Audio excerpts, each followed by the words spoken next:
dulu itu betul-betul Jakarta ini adalah seperti, maaf ya, seperti raja begitu.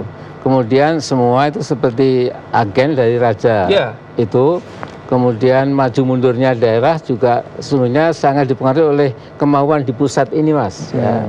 Nah, jadi lihatlah sekarang ini pembangunan sekolah, jalan-jalan, rumah sakit, bandara dan lain-lain itu jauh lebih bagus dibandingkan pada waktu mereka masih hidup dalam era sentralisasi itu. Ya.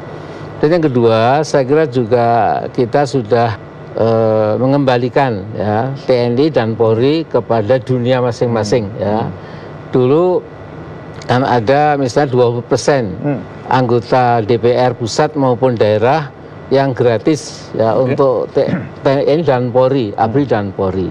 Nah sekarang sudah tidak ada lagi. Semua anggota DPR dipilih oleh rakyat. Tadi Bapak sempat singgung, sekarang sudah ada Polri, sudah ada KPK juga Pak setelah reformasi.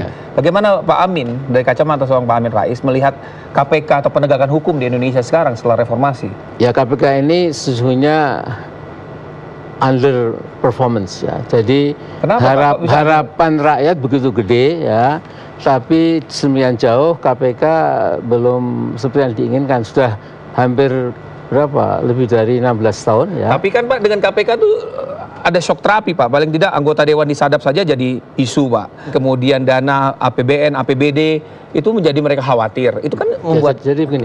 KPK itu hanya berani menangkap kelas menengah ke atas.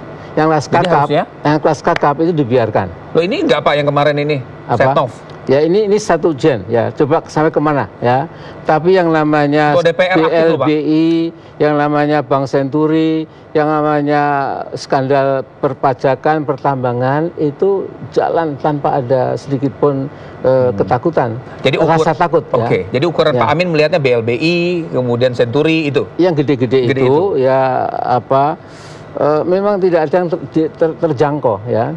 Nah jadi untuk menghibur rakyat kemudian OTT ya, operasi tangkap tangan di kabupaten, di balai kota gitu. Tapi ini kan kecil-kecilan Mas. Padahal dalam undang-undang itu minimal 1 miliar minimal.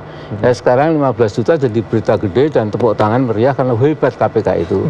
Sudahlah KPK itu tetap biasa dibubarkan, tetapi saya kira direkonstruksi cara berpikirnya, cara kerjanya, dan jangan pecah ke dalam. Sekarang ini kan agak membingungkan. Apa yang buat Pak Amin? Dalam KPK ini terjadi dua kubu, kita tahu toh ya, yang masing-masing melakukan kompetisi gitu, sehingga sekarang siapa yang menyiram air keras ke Novel Baswedan ya sudah sekian ratus hari. Pak Amin, tahun 2018 ini nih, masuk tahun politik Pak Amin. Apa yang Pak Amin lihat 2018 ini? Oh iya Pak, silakan diminum dulu Pak. Masuk tahun politik, Pak Amin mau minum dulu. Ya Pak. Bagaimana kiprah Pak Amin melihat politik ke depan 2018 kemudian 2019 Pak Amin? Kesimpulan aja ya. Kalau terlalu ramah nanti apa argumennya ya. Tapi ini saat pertama kali dalam sejarah Indonesia ya, kekuatan ekonomi sudah mendikte kekuatan politik ya. Pada zaman Pak Harto itu kekuatan ekonomi itu di satu dunia, tidak boleh mencampuri urusan politik kekuasaan.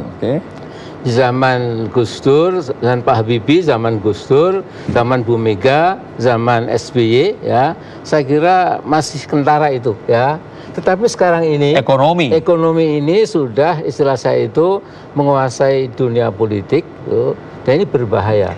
Jadi saya mengatakan ini elit ekonomi yang sudah kelewatan kuat ini telah menjadi negara dalam negara.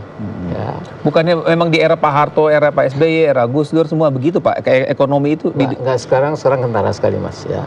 Jadi misalnya 17 pulau palsu, teluk reklamasi teluk itu ya. Itu kan bukan untuk kita, kan untuk mereka. Kemudian lihat juga misalnya maaf ini ya, yang saya paling senang itu Freeport McMoran ya. Itu mestinya tahun 21 itu dihentikan, selesai, kembali ke milik kita. Papua lega, maksudnya juga sangat lega. Tapi mengapa diperpanjang sampai tahun 41 Mas? Ya. Ketika saya sudah meninggal, Bu Megawati nggak ada lagi, SBY sudah tidak ada lagi, Pak Jokowi mungkin sudah tidak ada lagi ya, tapi dia masih menguras kekayaan kita di sana ya.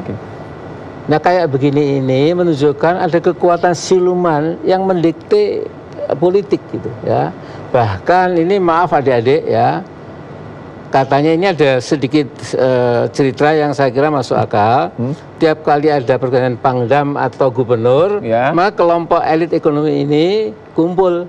Pertanyaan satu, itu gubernur baru, Pangdam baru, misih makan nasi enggak? Misih, kalau misih selesai gitu loh ya. Nah ini berbahaya. Ini benar nih Pak ya? Ini benar Pak. Oke, Pak Amin. Ya. Ini yang saya menyebabkan, sudah tua, kadang-kadang saya tidak tega ya. Masa depan kita ini berat sekali karena kedaulatan ekonomi kita sudah hanya tinggal formalitas ya. Kemudian mungkin juga dalam tempo tidak begitu lama politik dan militer kita juga jadi subordinat dari kekuatan yang lain. Baik Pak Amin, tapi di sini di tahun 2018-2019 masuk tahun politik, kita masih belum sebagian Pak masih belum move on ketika Pilpres 2014 Pak. Itu terpolarisasi Pak masyarakat. Nah, bagaimana 2019 itu tidak terpecah dua kelompok seperti itu Pak? Kita bahas nanti Pak ya.